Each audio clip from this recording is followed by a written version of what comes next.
नमस्कार, मैं हूं मयंक और आप देख रहे हैं भास्कर दूत। और आज हमारे साथ भाजपा युवा मोर्चा के प्रदेश अध्यक्ष राहुल टिकरिया जी हमारे साथ मौजूद है। और स्वागत है संस्कार नमस्कार थाली भाई। राजनांदगांव में। नमस्कार।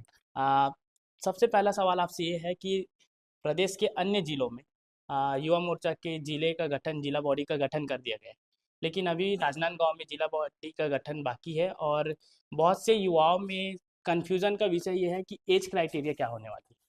सबसे पहले भाई मयंक भाई आपका नमस्कार और धन्यवाद।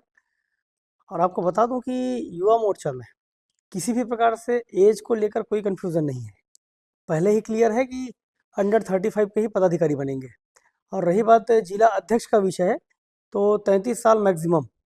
उसके बाद जो उनकी जो बॉडी बनेगी जिले की, उस पर 35 साल तक का गठन किया जा सकता है। और हमने प्रदेश का घोषणा भी किया है, उसमें भी 35 साल के एज क्राइटेरिया का पालन किया।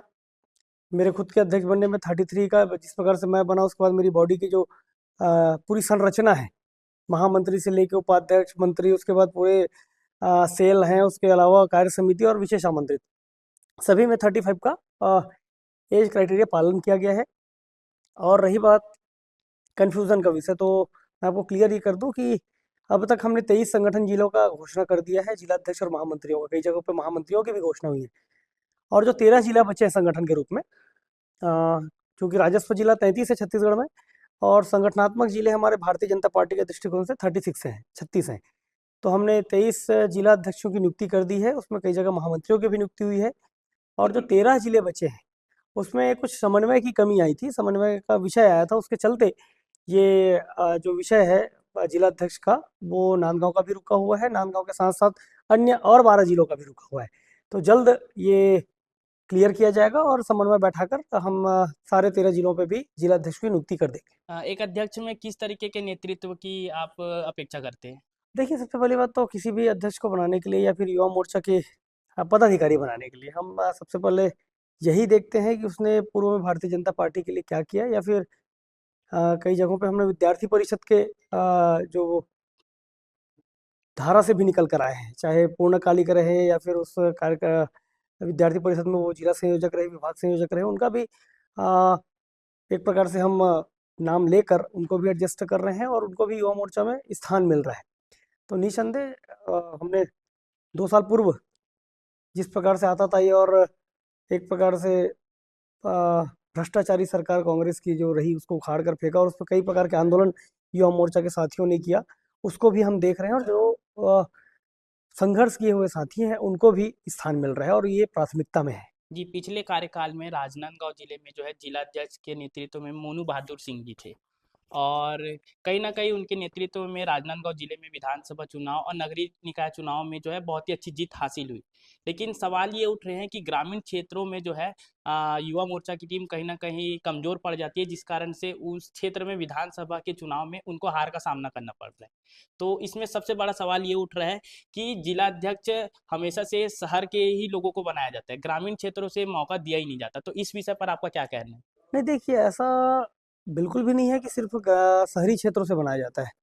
मैं स्वयं एक छोटे से गांव से आता हूँ और बेमेतरा में दूसरी बार जिला पंचायत का सभापति हूँ, मतलब पंचायती प्रतिनिधि प्रतिनिधि हूँ। मैं शहर से नहीं आता। उसके अलावा हमारी जो बॉडी बनी है, उसमें कई ऐसे साथी हैं जो अधिकांश गांव के हैं।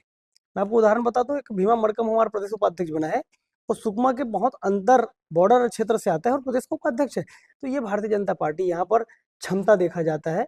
और हमारे अधिकांश साथी ग्रामीण अंचल से निकल कर आते हैं। ये इस पे कोई दो राय नहीं है कि सिर्फ शहर का ही बनेगा। आप देखिएगा, हो सकता है आपके नांदगांव में ही ग्रामीण क्षेत्र का अध्यक्ष बन जाए।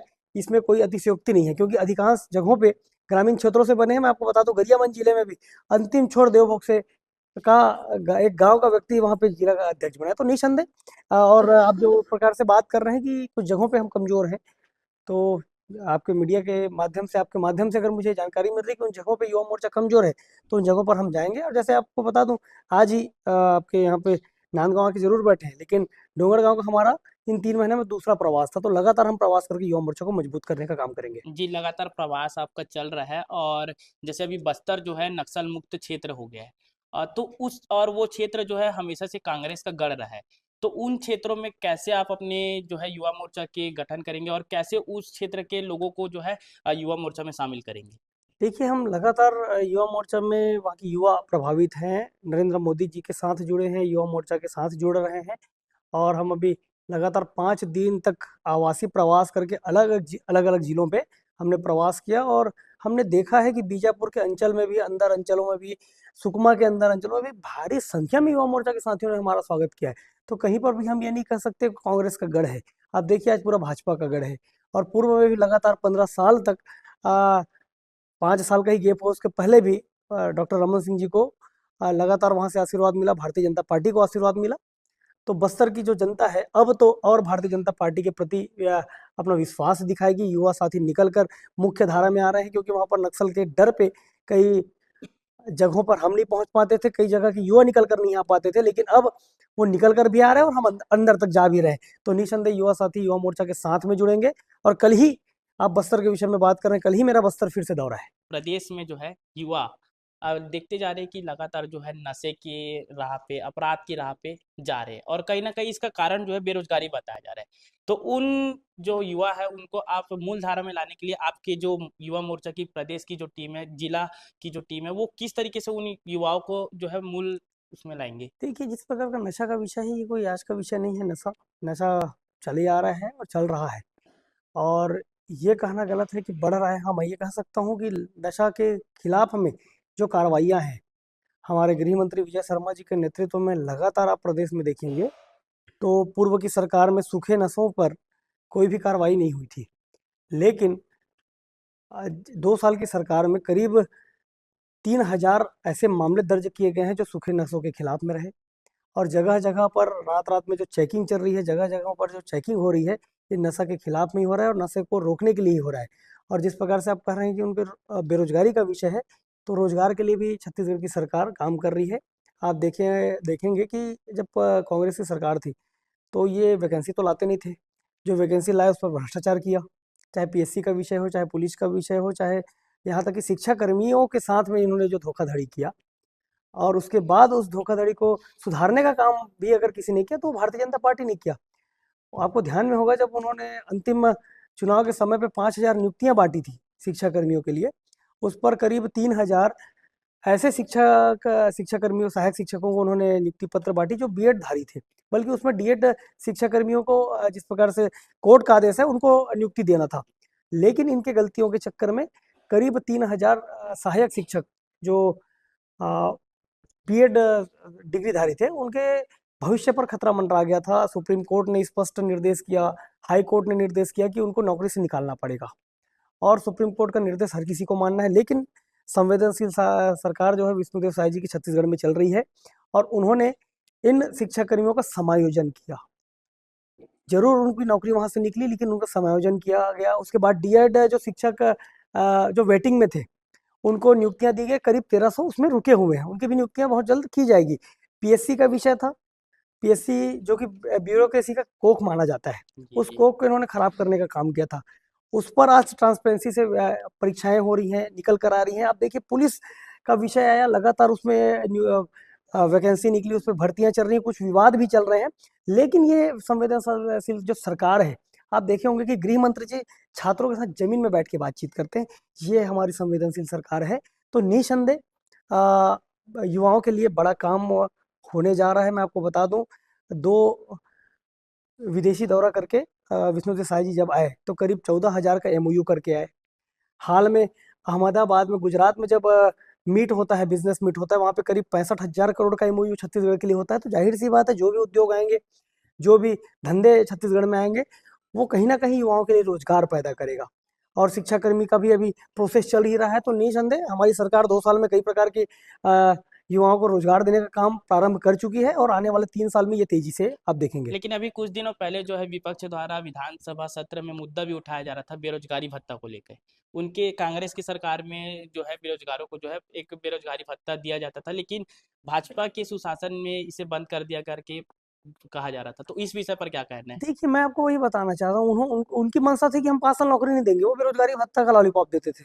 हमारा प्रयास है कि हम नौकरी पैदा करें, हम नौकरी जनरेट करें और इस पर चल रहे हैं। और विजन 2047 का भी काम चल रहा है, सदन पर भी चर्चा हो गई है। बड़ा प्लानिंग के साथ में छत्तीसगढ़ की सरकार चल रही है, विष्णुदेव साय जी की सरकार चल रही है। निसंदेह आप देखेंगे बेरोजगारी भत्ता का जो विषय है उस पर भी सॉल्यूशन होगा, और बड़ा विषय है कि उनको परमानेंट नौकरी मिले, बड़ा विषय है कि रोजगार मिले, बड़ा विषय है कि हम उनको ज़्यादा से ज़्यादा लोन दें ताकि वो बिजनेस अपना स्टार्टअप करें। आप देखिए मुख्यमंत्री और प्रधानमंत्री जी के नाम से स्टार्टअप योजना भी चल रहा है, और सब्सिडी के साथ में लोन मिल रहा है युवाओं को। तो ये हमारी सोच है कि हम चाहें कि हम बेरोजगारी भत्ता देकर अपने दायित्वों से नहीं भागेंगे, हम उसका भी सॉल्यूशन निकालेंगे, लेकिन सबसे बड़ा सॉल्यूशन ये है कि हम युवाओं को रोजगार दें, युवाओं के लिए हम खड़े हों। जी, प्रदेश अध्यक्ष की जिम्मेदारी पूरे प्रदेश में निभा रहे हैं। और आपके कार्यकाल में ऐसा कौन सा समय या ऐसा कोई आंदोलन रहा होगा जिससे आप बहुत ज़्यादा प्रभावित हुए होंगे? देखिए बिल्कुल, मैं 2008 से विद्यार्थी परिषद में रहा, 2016 तक विद्यार्थी परिषद में कई आंदोलनों में रहा। उसके बाद तब तक डॉक्टर रमन सिंह जी की सरकार थी, भाजपा की सरकार थी। जिला पंचायत का जब मैं चुनाव लड़ने गया सबसे पहली बात, तो जिला पंचायत के चुनाव में कांग्रेस की गवर्नमेंट में लड़ा, विपक्ष में एंटी इनकम्बेंट, बड़ा ये मान के चलिए कि बड़ा संघर्ष का विषय था। मैं वहाँ पे जिला पंचायत सभा सदस्य चुन के आया, सभापति बना। अभी हाल में 7 महीने पहले फिर से जिला पंचायत का चुनाव हुआ, दूसरी बार मैं जिला पंचायत का सभापति हूँ बेमेतरा में। लेकिन विपक्ष में जिस प्रकार से कांग्रेस की गवर्नमेंट में मुझ पर ही 16 एफआईआर हुए और 5 बार मुझे जेल में डाला गया। तो कांग्रेस की सरकार ने जिस प्रकार से भ्रष्टाचार किए और आवाज उठाने वालों के ऊपर कुचलने का काम किया, मुझ पर कई प्रकार के एलिगेशन लगाए गए, कई प्रकार के आरोप लगाए गए। और तो और मैं आपको बता दूं, जैसे ही मैं प्रदेश अध्यक्ष बना फिर से कई आरोप को निकाल कर लाया गया। तो ये कांग्रेस की रीत है और नीत है, और ये जब जब हम कुछ कुछ बनेंगे ये भूत के रूप में लोग पीछे पड़े रहेंगे। लेकिन ये कोई विषय नहीं है। हाँ, अब आपका जो विषय है कि सबसे बड़ा आंदोलन कौन सा, तो मैं आपको बता दूं, कांग्रेस की गवर्नमेंट ने सबसे बड़ा भ्रष्टाचार जो किया तो किया, लेकिन गरीबों का जो आवास 5 साल रोक कर रखा, और मोर आवास मोर अधिकार का जो सबसे बड़ा आंदोलन हमारे राष्ट्रीय अध्यक्ष तेजस्वी सूर्या जी के नेतृत्व में, और माननीय जो आज के तत्कालिक गृह मंत्री हैं विजय शर्मा जी, उनका ये चूंकि कवर्धा से वो प्रारंभ हुआ था, मोर आवास मोर अधिकार का जो आंदोलन है, उस पर हमें प्रारंभ से उस पर ज्वाइन किया था, क्योंकि कवर्धा में आदरणीय विजय शर्मा जी जो हमारे गृह मंत्री हैं वो जिला पंचायत के सभापति थे। मैं बाजू कवर्धा में जिला पंचायत का सभापति था, तो मैं उनके कवर्धा में उस आंदोलन में गाँव गाँव घूमा हूँ, और उसके बाद उसे प्रदेश में इम्प्लीमेंट किया गया, और एक बड़ा लाखों की संख्या में विधानसभा घेराव का जो कार्यक्रम हुआ, और उस पर कांग्रेस की सरकार इतनी भयभीत हुई कि उन्होंने आंसू गैस के गोले भी छोड़े और बारूद भी चलाए, कई लोगों को चोट भी आई, और हमने कई कंटेनरों को तोड़कर उस पर प्रदर्शन किया और विधानसभा तक पहुंचे, और उसका रिजल्ट ही भी रहा कि पूरी छत्तीसगढ़ की जनता ने देखा कि किस प्रकार से कांग्रेस की सरकार अधिकारियों को कुचलने का काम कर रही है, गरीबों की आवाज को रोकने का काम कर रही है, और अंततः कांग्रेस की सरकार को विपक्ष में ढकेलने का काम भी छत्तीसगढ़ की जनता ने किया। जी, आपके अगर जो शैक्षणिक जीवन की बात करें तो आप पत्रकारिता के छात्र रहे हैं।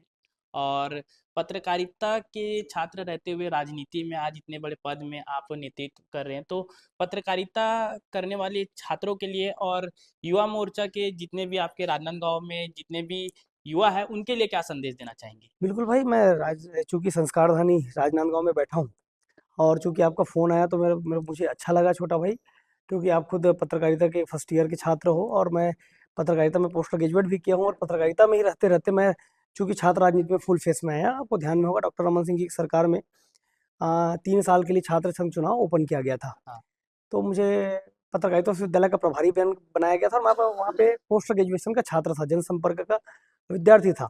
तो निसंदेह मैं यहाँ के युवाओं को और पत्रकारिता के सभी मेरे जूनियर साथियों को जो अभी पत्रकारिता की पढ़ाई कर रहे हैं या करना चाहते हैं, उनको शुभकामनाएं दूंगा कि आप सभी बहुत अच्छे से जर्नलिज्म का पढ़ाई करें और इसका उपयोग करें।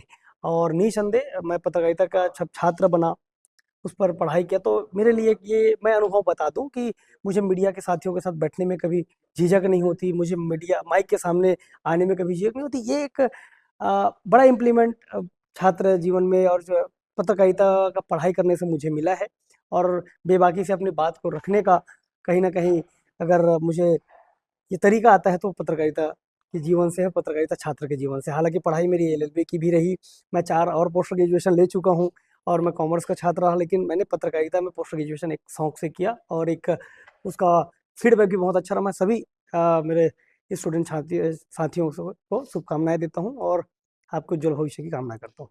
जी, आने वाले समय में और भी विभिन्न विषयों पर जो है चर्चाएँ किए जाएँगे।